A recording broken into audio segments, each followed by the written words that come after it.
تحریک پاکستان اور پاکستان کا قیام چیپٹر 2۔ آج ہم پڑھیں گے تحریک خلافت کے بارے میں اور تحریک عدم تعاون کے بارے میں۔ تحریک خلافت 1919 میں پیش کی گئی اور تحریک عدم تعاون 1920 میں پیش کی گئی۔ سب سے پہلے ہم پڑھیں گے تحریک خلافت 1919 کے بارے میں، یعنی کہ خلافت موومنٹ کے بارے میں۔ خلافت کا جو سلسلہ، میں پہلے ہی آپ کو بتا دوں کہ خلافت کا جو سلسلہ جو حضرت ابو بکر صدیق رضی اللہ عنہ سے شروع ہوا تھا وہ کہاں آ کر ختم ہوا؟ آخری خلیفہ کون تھے؟ حمید اللہ ثانی، جو ترکی کے تھی۔ خلافت کا جو مین مرکز تھا، آخری خلیفہ جو تھے وہ کدھر تھے؟ ترکی میں تھے۔ اب خلافت کے بارے میں ہم پڑھیں گے۔ 1914 میں شروع ہونے والی پہلی جنگ عظیم میں ترکی نے انگریزوں کے خلاف جرمنی کا ساتھ دیا۔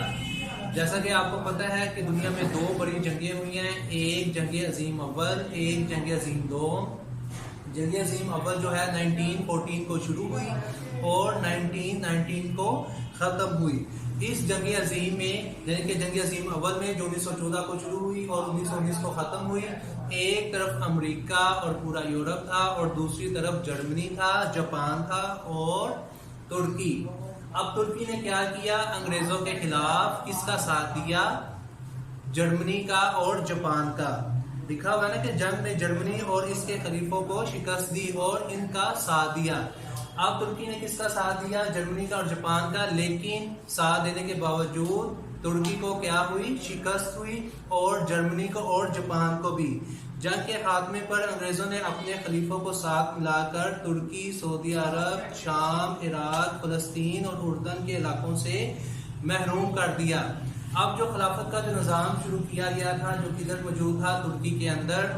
اب اس کو انگریزوں نے کیا کیا گیا؟ جو خلافت کا جو دور دور تک پھیلی ہوئی تھی، جن ملکوں کے میں نے نام آپ کے سامنے لیے ہیں، سعودی عرب، شام، عراق، فلسطین اور اردن تک، اب انگریزوں نے ترکی کا جو یعنی کہ حکومت تھی، ان علاقوں سے، ان یعنی کہ ملکوں سے ختم کر دی، جس سے ترکی کا وجود خطرے میں پڑ گیا۔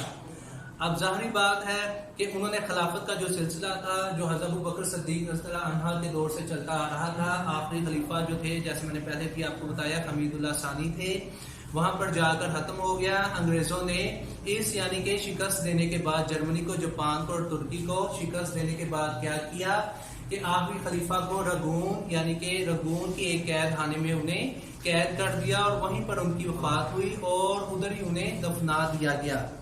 اس طرح ترکی کی خلافت کو بچانے کے لیے بڑے صغیر کے مسلمانوں نے 1919 میں ایک ملک گیر تحریک کا آغاز کیا۔ اب آپ دیکھا جائے مسلمان پوری دنیا کے مسلمان جو ہیں وہ خلافت سے، جو حضرت ابو بکر صدیق سے یعنی کہ دور حکومت سے شروع کیا گیا تھا، جو آخری خلیفہ حمید اللہ ثانی پر ختم ہوا، مسلمان اس سے دلی لگاؤ رکھتے تھے، بڑے صغیر کے مسلمان، اور بڑے صغیر کے مسلمان یہی چاہتے تھے کہ خلافت کا جو نظام ہے، جو صدیوں سے چلتا آ رہا ہے، کئی سو سالوں سے چلتا آ رہا ہے، اس کو قائم رکھا جائے، اس کو ختم نہ کیا جائے۔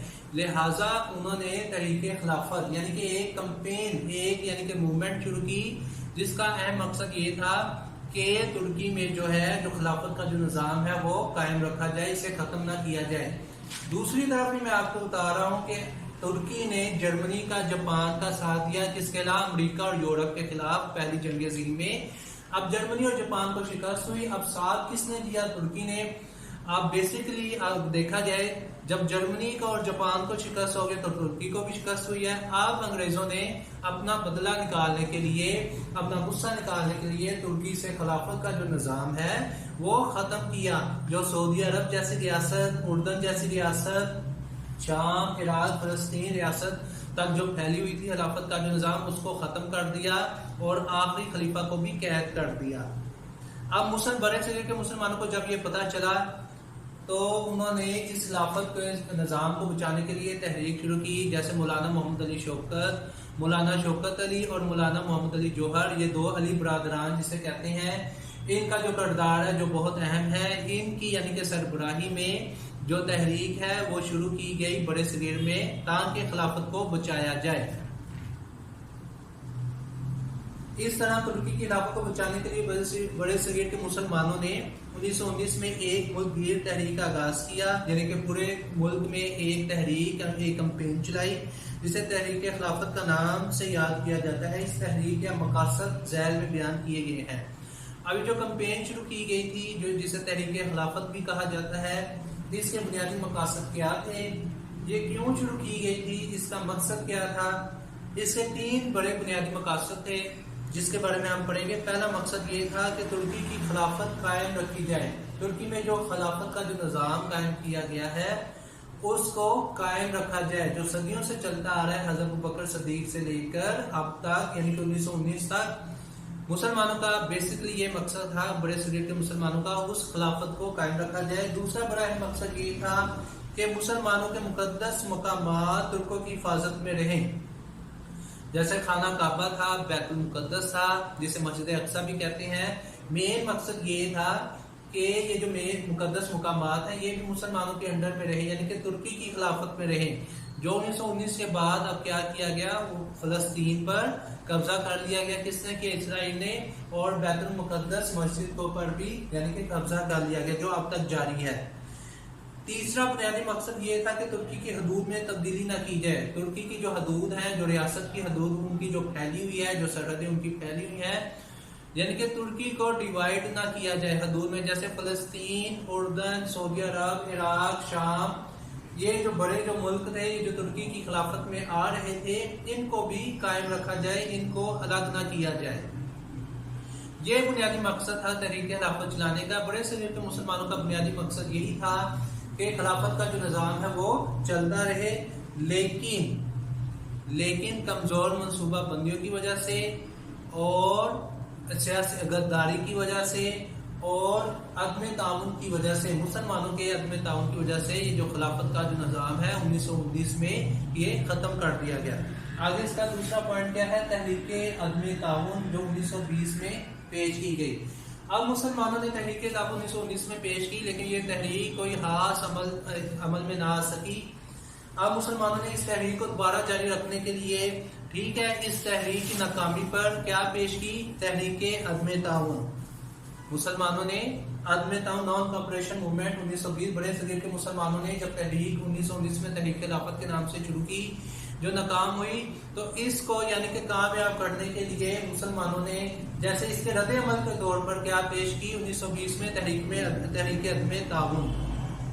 اب اس تحریک کے بنیادی مقاصد کیا تھے؟ پہلا مقصد تھا حکومت کے ساتھ عدم تعاون، یعنی کہ برطانوی حکومت جو اس جنگ میں شریک تھی، ٹھیک ہے، جو امریکہ کے ساتھ تھی، اب مسلمانوں نے کیا کیا، ان کے ساتھ میں تعاون کیا، یعنی کہ ان کے ساتھ، ان کی حکومت کے ساتھ تعاون کرنے سے، کوآپریشن کرنے سے انکار کر دیا۔ دوسرا بیسکلی پوائنٹ یہ تھا کہ سرکاری ملازمتوں کو ترک کرنا، جو مسلمان جو تھے سرکاری ملازمتوں پر فائز تھے 1920 میں، اب ان مسلمانوں نے ان ملازمتوں کو ترک کر دیا، یعنی کہ چھوڑ دیا، استعفیٰ دے دیا۔ تیسرا مقصد یہ تھا کہ فوج میں مسلمان کو بڑھتی نہ ہونا۔ اب جو دوسری جنگ عظیم کے لیے تیاری کی جا رہی تھی، اب مسلمانوں نے اب اسے بائیکاٹ کر دیا، اور مسلمانوں کی جو فوج ہے، مسلمان جو تھے وہ انگریزوں کی فوج میں شامل نہیں ہوئے۔ انگریزی مصنوعات کا بائیکاٹ کیا گیا، انگریزوں کی جتنی بھی بنی ہوئی چیزیں تھیں اس کو یعنی کہ استعمال کرنے سے بائیکاٹ کر دیا گیا۔ عدالتی بائیکاٹ، عدالتوں میں ہڑتالیں کی گئی، بچوں کو اسکولوں کالجوں میں نہ بیچنا۔ تحریک عدم تعاون میں یہ بھی چیز شامل تھی کہ بچوں کو اسکول اور کالجوں میں نہ بھیجا گیا۔ انگریزوں کے عطا کردہ خطابات واپس کرنا، انگریزوں نے جو مسلمانوں کو ایوارڈ دیے تھے ان کی، یعنی کہ 1920 تک، یہ بات ہو رہی ہے 1920 تک، جو مسلمانوں کی قابلیت کی بنا پر ان کو جو عہدے ملے تھے، جو خطابات ملے تھے، ان کو انگریزوں کو واپس کر دینا۔ یہ جو تحریک تھی، تحریک عدم تعاون جو تھی 1920 میں پیش کی گئی، جس کے مین پوائنٹ میں نے آپ کو پڑھ کے بتا دیے ہیں۔ آپ نے تحریک خلافت اور تحریک عدم تعاون کے بارے میں آپ نے بہت غور سے اور بہت ہی توجہ کے ساتھ پڑھنا ہے، اور اس کی تفصیل کے بارے میں بھی پوچھنا ہے، اور اس کے بارے میں بھی پڑھنا ہے، اور اس کو لکھنا بھی ہے۔ شکریہ۔